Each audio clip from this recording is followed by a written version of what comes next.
In this video, we'll discuss world-building militaries, the different forces that are established within societies, and why warriors with clubs never actually went to war. Hey everyone, my name is Matthew, at least according to my commanding officer, and this video is part of a series where I'll be going through a science-adjacent world-building process step by step. For today's video, we'll be looking at militaries, discussing the different types of armed forces, the evolution of weaponry from early warfare, how to develop a military structure, and whether your military should be in full-time employment or receiving weekend casual rates. So, without further ado, welcome to the World Building Corner.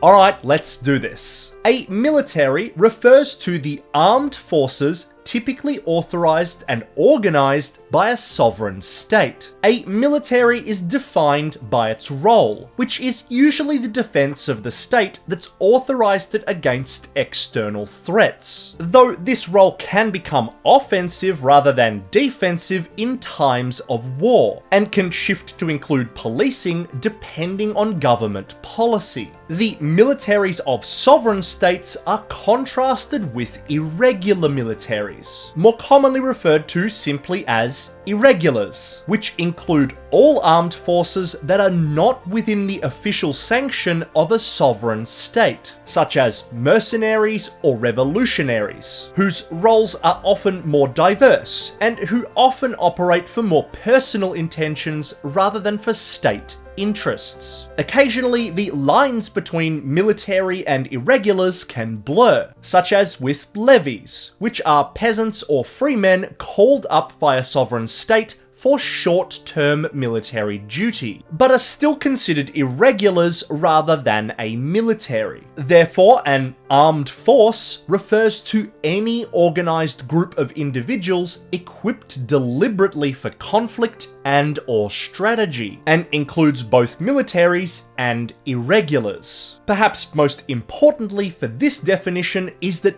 these groups of individuals require strategic organization to be considered an armed force, and a collective of people that happen to bear arms but are otherwise just regular citizens with no structure to organize them don't count as an armed force. This is an important distinction for world building because in many settings, and indeed for much of our real-world history, many regular citizens are armed with tools and weapons for hunting and to protect themselves. For an excellent modern example, consider that about 40% of Americans live in a household where someone owns a weapon, but that this ownership doesn't make these individuals an armed force unless they become organized. While there are a wide variety of armed forces in modern times, let's dial the clock all the way back to the prehistoric era and look at how armed forces evolved over time. As we determined when we discussed governments and empires, the emergence of states coincides with the settling of cultures into more fixed locations, meaning that prehistoric migratory cultures, by definition,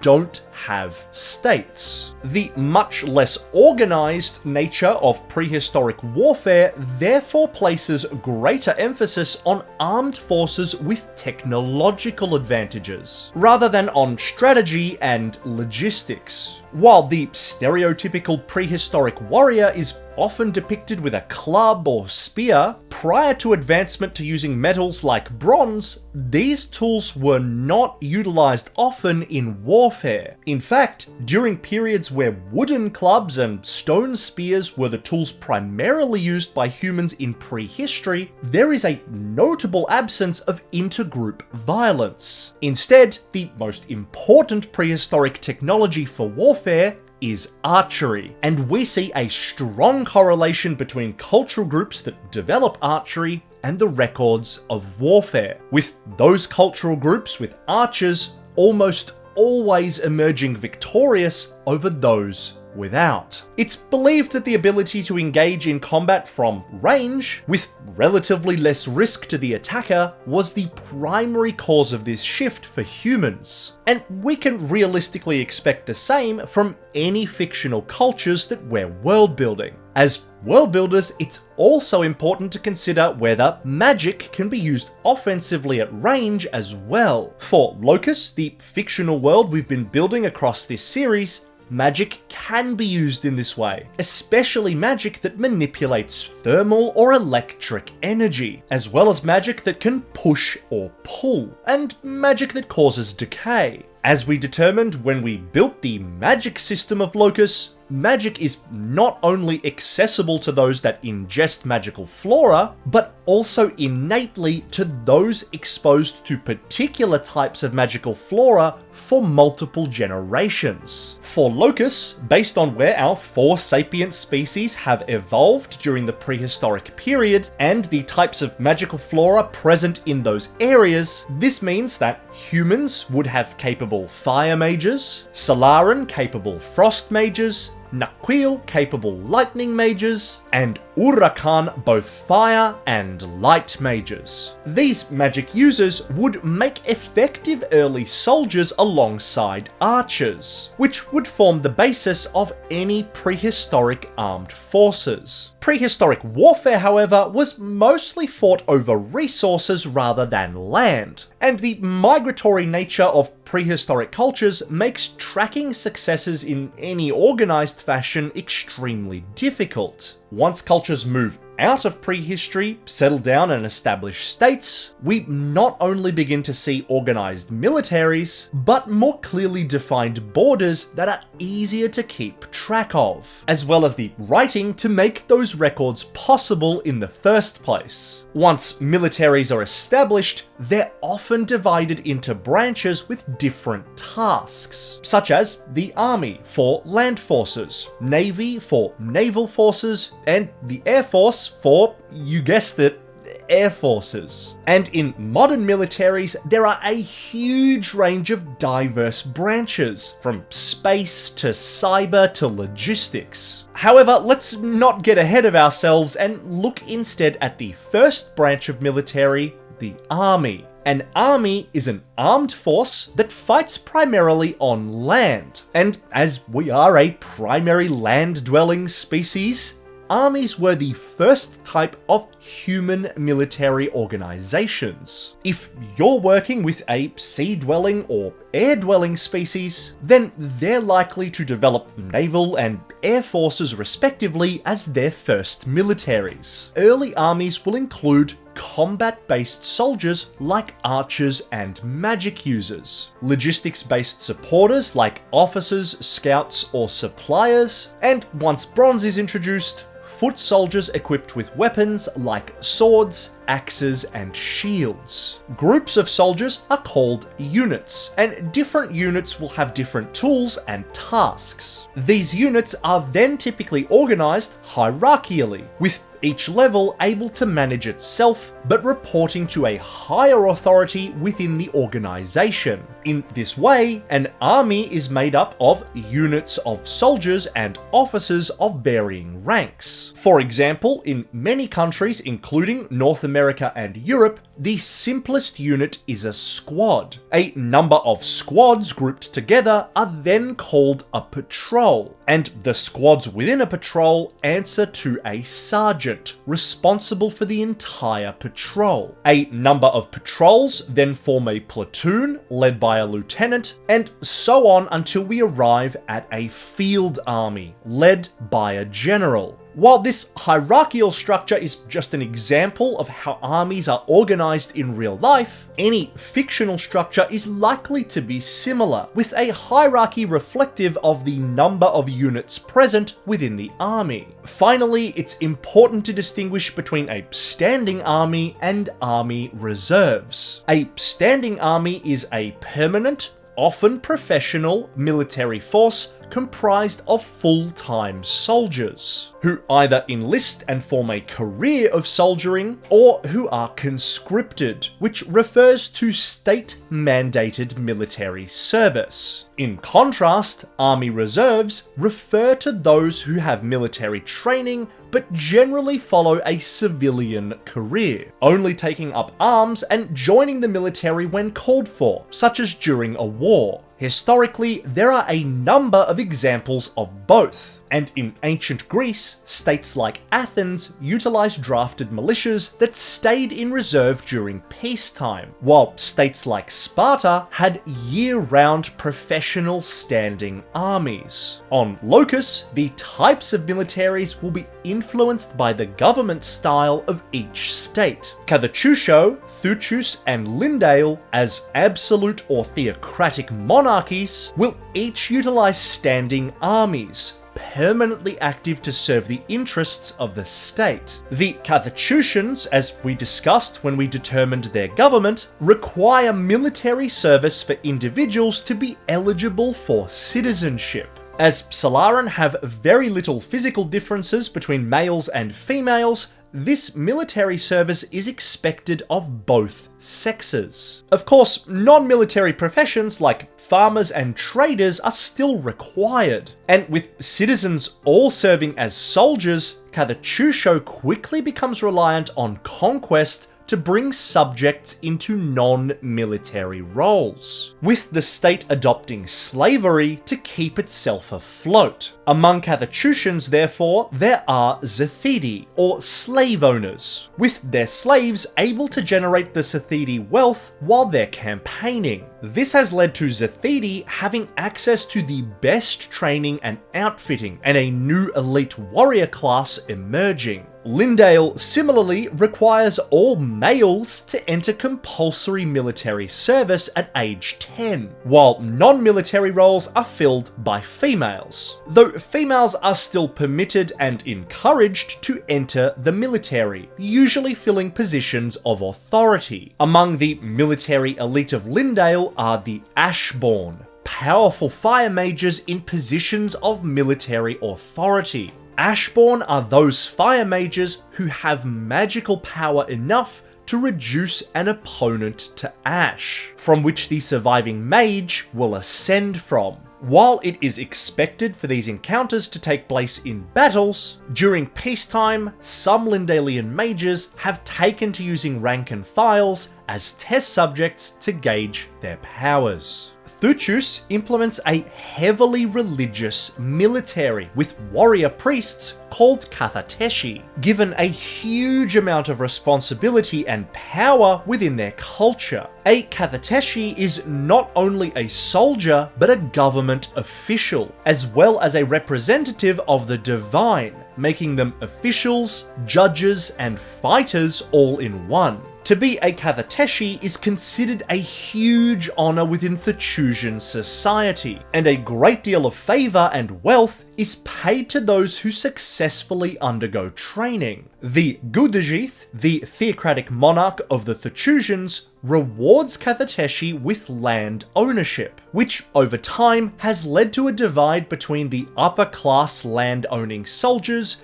and the lower class serfs. Moving away from our absolute and theocratic monarchies, we have Tarnaqua as a constitutional monarchy, Sahakuth as a democracy, and the aristocratic federation of Calandria, encompassing Senanatgru, Norford, and Balthorpe, which all would utilize army reserves, though what these reserves look like differs. Calandria utilizes conscription-based army reserves, wherein eligible citizens are expected to complete military training, but may then go about civilian life until such a time as they're called upon by the state to mobilize back into the military, a system which is similar to that of Switzerland and Finland. Norford and Balthorpe also keep a small standing force of elite guards, entrusted with the protection of the White table, the seat of aristocratic power in Calandria. These elite guards, appropriately called the White Shield, are well equipped and focus mainly on defensive strategy, with a single company famously holding off a horde of over 1,000. While the humans of Calandria proudly promote their defensively minded warriors, the elite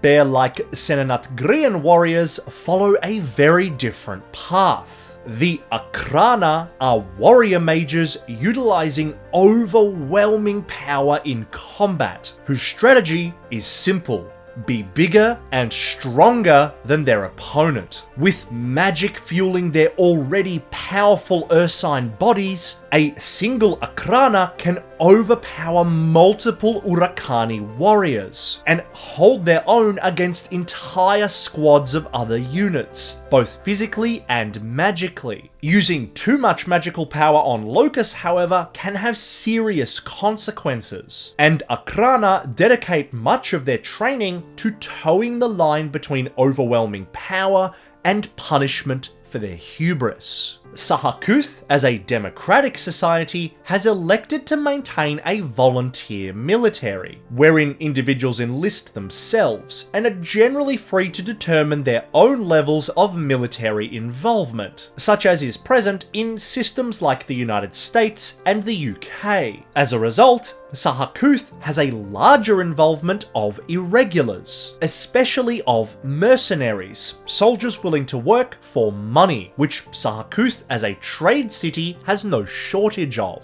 In fact, the prevalence of mercenaries funded by the wealth of Sahakuth has become so expansive that different mercenary organizations have begun to compete, providing greater training, better quality armaments, and taking on more and more dangerous work. In this way, the mercenaries of Sahakuth have become some of the most diverse and powerful soldiers on Locus, and provide a significant swing in authority for anyone with the coin to afford them. Finally, the Naquilian kingdom of Tarnaqua has perhaps the strangest take on a reserve force, at least by human standards. Naquil are parasitic cephalopod-like creatures with exceptional intelligence and egotistical views on sapient life. While physically weak themselves, Naquil can dominate the minds and bodies of other creatures, including sapient creatures, which they keep as tools to utilize for labor, and now for warfare. However, these host creatures still require a Naquil to effectively pilot them into battle, and within Tarnaqua, a system of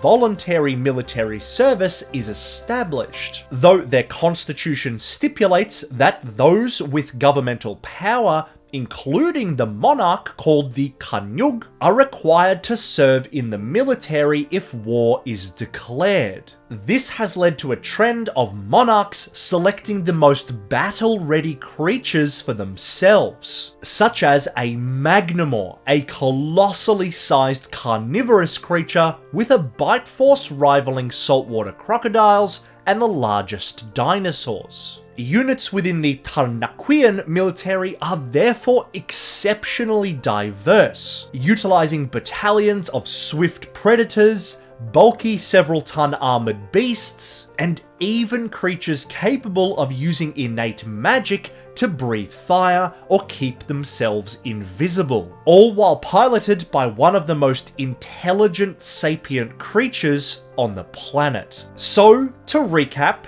militaries refer to the state-organized armed forces, while any other armed forces are considered irregulars. Militaries are divided into branches based on their function, with armies managing land-based affairs, navies managing the sea, and the Air Force managing the skies. Land-dwelling species are likely to first establish armies, which follow a hierarchical structure designed to make larger-scale organized operations easier to conduct. Armies that are permanently active are called standing armies, while those that are trained but go about other professions during peacetime are called reserve armies, only called into action when war is declared. Join me next time when we'll discuss domestication, looking at why domestication is important for the development of civilizations and how to introduce domestication into your world building projects. You can find all the information in this video as well as other resources for world building in general over at worldbuildingcorner.com. And if you've enjoyed this video, don't forget to like and subscribe to follow the world building journey. And until next time, stay awesome.